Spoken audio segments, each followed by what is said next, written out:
以后就麻烦你照顾我女朋友了。放心。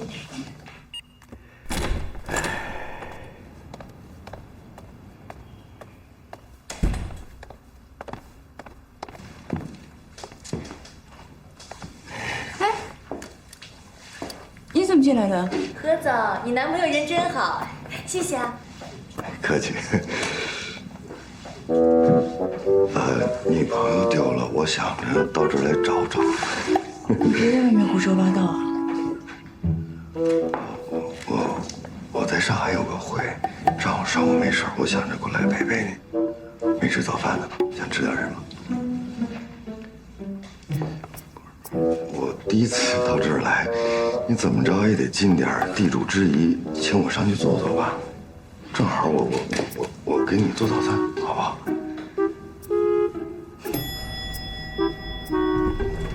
上来。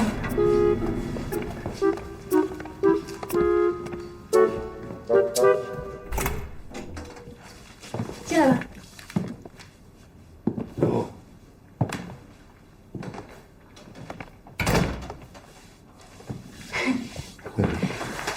随便参观。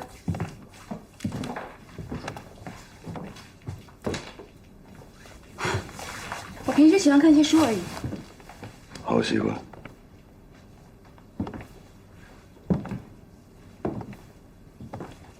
这房子不大，有情调。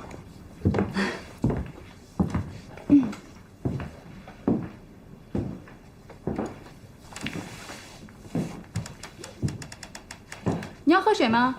我不用，我自己看看。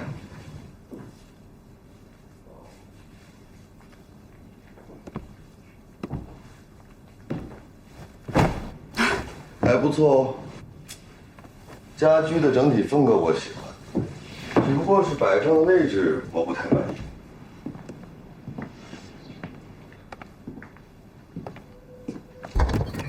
冰箱里只有水，还有面包，面包是前天的。我看到了，要不然你热个牛奶，煮点咖啡，其他的交给我。牛奶好像没有哎。咖啡，因为我只喝黑咖啡。黑咖啡可以吗？好。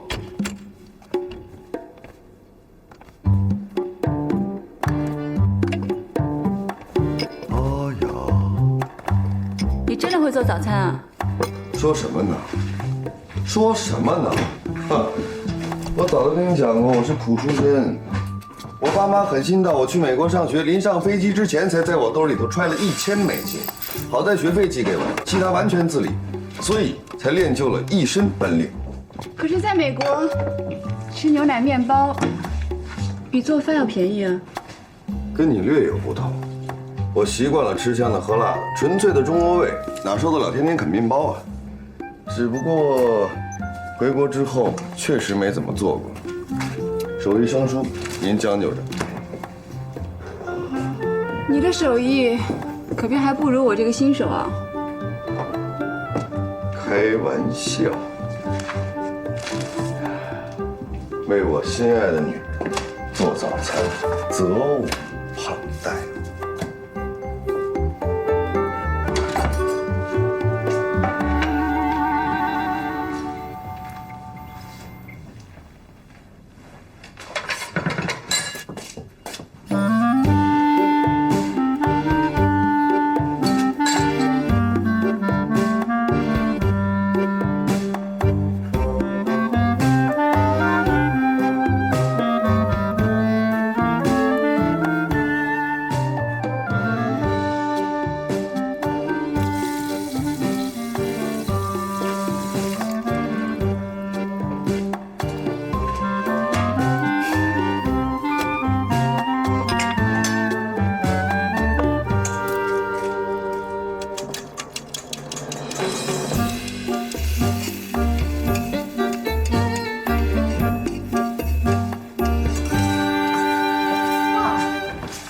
好香啊！你这到底做的是什么？为了让你慢慢习惯，我做的是改良的法式吐司面包。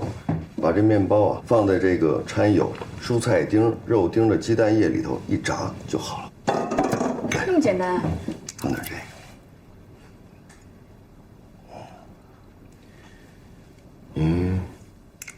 赏个脸，偷吃一下。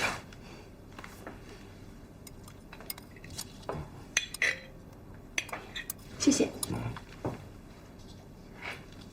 怎么样？还行啊。您这话说的真没良心，怎么着也比你好吧？还行。这个呢？这怎么薄一点？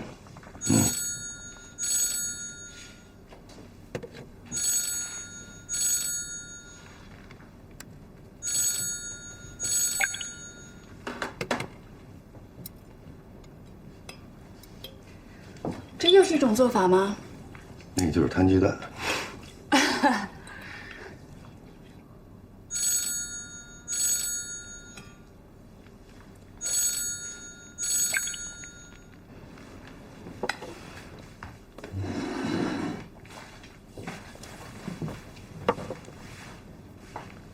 谢谢。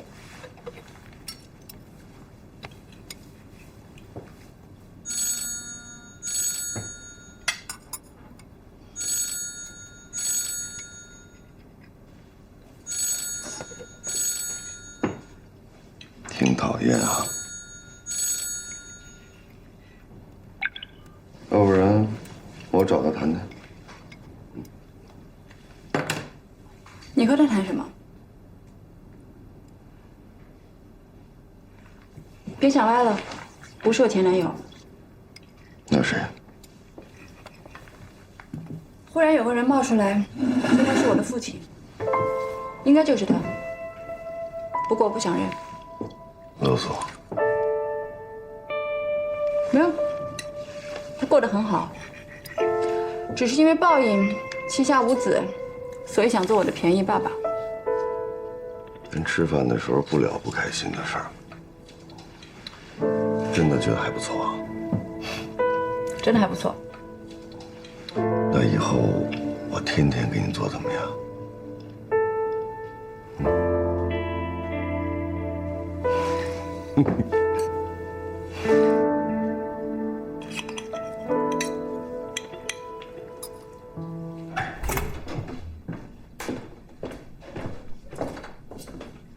乖乖，安妮姐，我一会儿去客户那儿就不坐你的车了。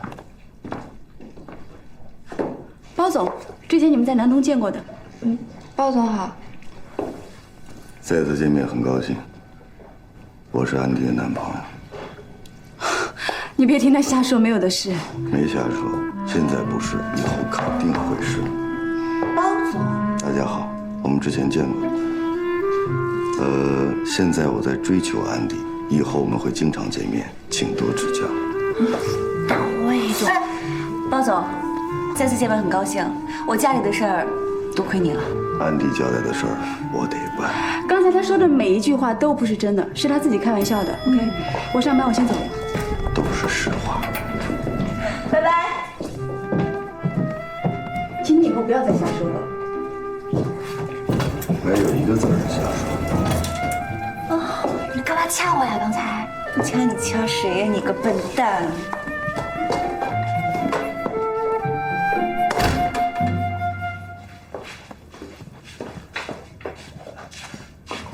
不对呀，这安迪刚跟魏总分手，他怎么这么快就跟包总在一起了？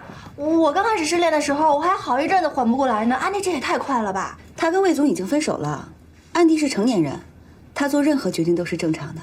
再说，安迪不是已经否定了小包总是她男朋友吗？我猜想，应该是在追求当中吧。这不对，你得跟安迪好好说一下，进展太快对他影响不好。他万一看不清对方人品呢？安迪，不过，你见到安迪跟他好好说一下，让他自己小心点，看清对方。我也不清楚什么情况，不过我感觉安迪姐跟小包总在一起还挺开心的。那我当初不高兴啊，我当初多高兴啊！你跟安迪说啊，让他小心谨慎，小心行得万年船，万年船。那倒也未必呀，你看以安迪姐现在家里的情况，她能这么坚强已经很不容易了。身为他的朋友呢，我就希望他开心就好了。再说了，他已经跟魏总分手了，干嘛还非要陷在里面出不来啊？比起他一个人孤零零的，我更希望有个人能一直陪着他。好了，我走了。幼稚。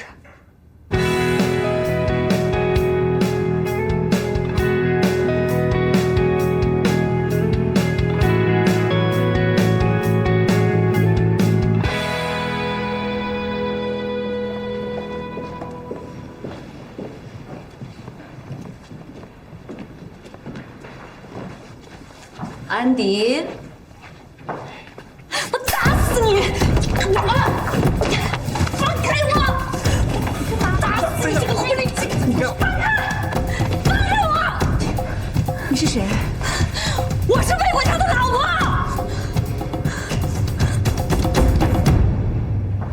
哎，刚刚到底什么情况？何总就那么结结实实让人抡一个大耳光子？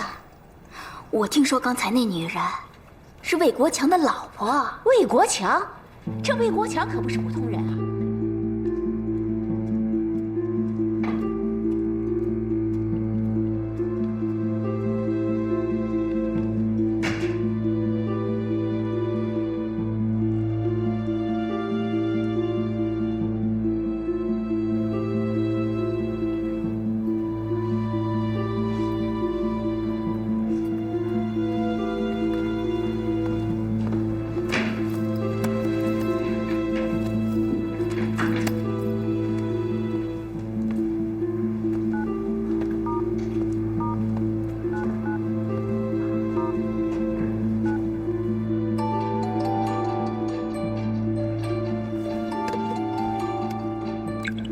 哎呀，你可算来电了。你太太来我公司打我耳光，说我是狐狸精。你处理一下。第二，不能告诉任何人我和你之间的关系。你知道这将造成什么样的伤害？第三，不要再来找我。安迪，我知道，我打你电话就是要提醒你我太太的事情。她翻我包和手机找到了你的一些资料，我又不知道她通过什么渠道就找到了你。我跟她解释过，但是呢，我又没有办法把你与我的这种关系呢，真正的跟她说清楚，所以呢，她对我的解释，她并不相信。你说对不对？他打着你的名号，谁敢得罪？难道你要让我等着挨他的棍子吗？你到底想害我到什么时候？我怎么可能陷害你呢？我只是想好好的补偿你。只是最近呢，我的家里呢有些纠纷，没有想到会连累你，很抱歉。安迪，人呢过了半百以后，就会觉得其他的东西都是虚无的，唯有自己的孩子。你的事情不要成为我的烦恼，我也不希望再因为你我受到任何人的骚扰。安迪，除了你，没人会这么对我说话的。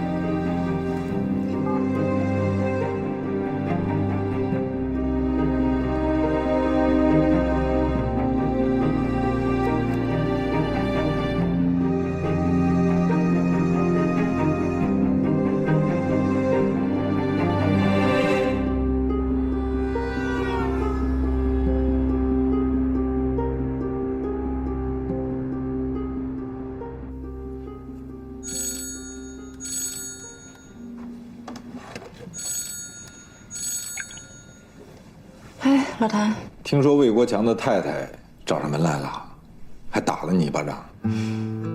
真是好事不出门啊！魏太也是气急败坏才找上你的，我帮你查了。春节刚过，魏国强就提出诉讼离婚，而他没有办法直接跟他讲你们俩的关系，所以魏太才认定你是小三儿。难怪这个魏太太会疑心这么重，直接打上门来。魏国强就是一个没有担当的人，当年对我妈妈那样，现在对他太太还是这样。如果这样的话，这个女人也是挺可怜的。他打了你，你反倒同情起他来了。将心比心啊，夫妻这么多年，男人要闹离婚，女人当然受不了。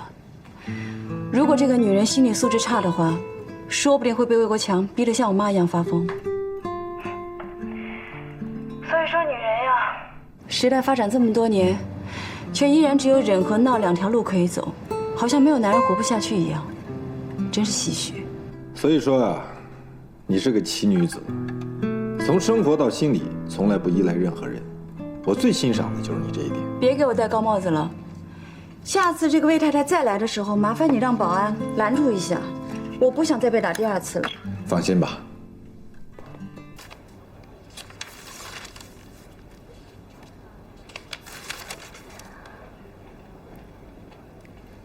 安迪，这是调整过的红星收购方案，您看看有什么问题，我好通知下去让他们修改。OK， 没事，你放着。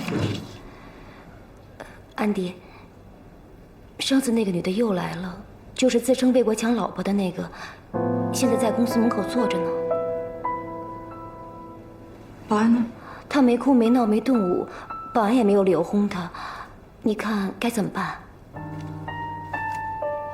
那就跟他耗着吧，别理他。好。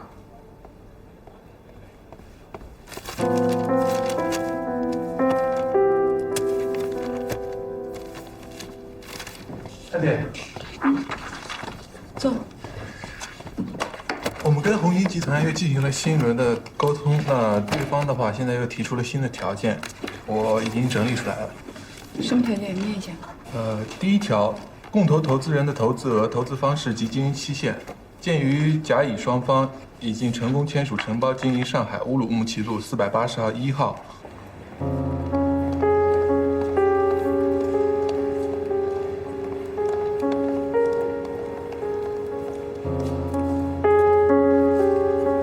行，我回头看一看吧，到时候回复你。好的，这份也留给你。那我们先走。安迪，你午饭也没吃，先吃点东西吧。哎，啊，怎么了？那人走了没有？没呢，他还挺能熬的，看样子非得等到你下班不可。好吧，我投降。总不能总让他来办公室堵我。他人呢？就在外面坐着，要不我就请他进来吧。不用，我去见他。好。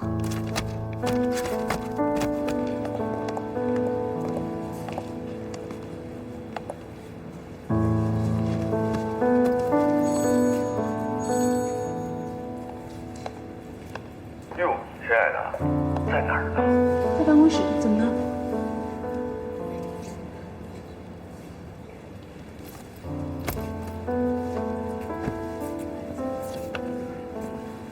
我遇到一件糗事儿，想着一定要告诉你，好让你幸灾乐祸一下。说说看。我有这么一个哥们儿，是我大学的室友，和他老婆一起创的业，现在也算是小有成就。可惜，所有的财产都掌握在他老婆手里头。这一大老板那可怜呀，连点私房钱都没有，面对他这老婆那是苦不堪言。所以呢？然后这孙子就用我的名义在他们公司借了50万，藏起来偷偷使用。可是，今天中午我陪客户吃饭的时候，正好碰见他这老婆了。他老婆当着客户的面就管我要这50万，问我什么时候还。所以你是帮人背黑锅了？那可不是吗？那我总不能当着他老婆的面把他给拆穿了吧？我要说了实话，他们家非得地震不可。你倒是够讲义气的，但是你的客户不会对你有意见吗？我当时就跟人家解释了，别让人家以为我这资金周转不灵，连50万都拿不出来，那不瞎了吗？刚才我这哥们还给我来电话，苦苦哀求让我替他隐瞒，可是我怎么觉着这事他都不对呀？万一哪天他老婆想不开了，你就再把我告了，那我不得不偿失吗？对不对？我不明白，有钱为什么不让用呢？不是不能用，而是不能乱用。他老婆要求他每花1分钱，那都得开发票，好掌握他的动态。我就纳了闷了，你说现在这几分钱的发票上哪儿找去啊？我明白了。可是这样互相不尊重，也不信任对方，相处起来有什么意思？是啊，所以咱们俩以后可不能这样啊。问你一个问题，在国内，离婚很难吗？哎呦，这话那得看怎么说了。你要说难，它不难；你要说它容易，它也不容易。你就说像我这哥们儿这2口子，他们俩既是夫妻，又是合伙人，这家庭不容易分割，财产也不容易分割，就得看他们俩怎么想了。好在没孩子，要是有孩子，那就丧尽天良。哎，那个，你一会儿下班可千万别委屈自己啊，该吃点什么吃点什么去。哦，我要见一个人，怎么甩也甩不掉的一个人。谁呀？那么死不要脸的，这纠缠你啊？谁呀？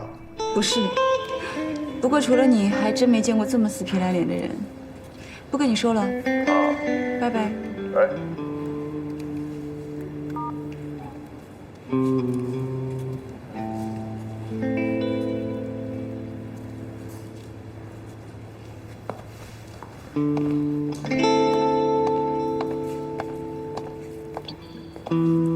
小李，请那位太太过来。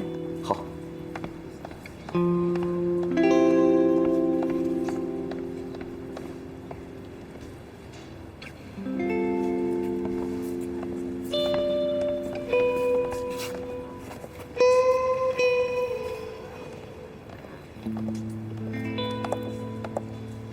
你终于肯见我了。你保证不动手，我可以请你去会议室，坐下慢慢说。我昨天晚上去的北京，上午办事儿，一到上海就直奔你这儿来了。我很累，没力气了。带他上来吧。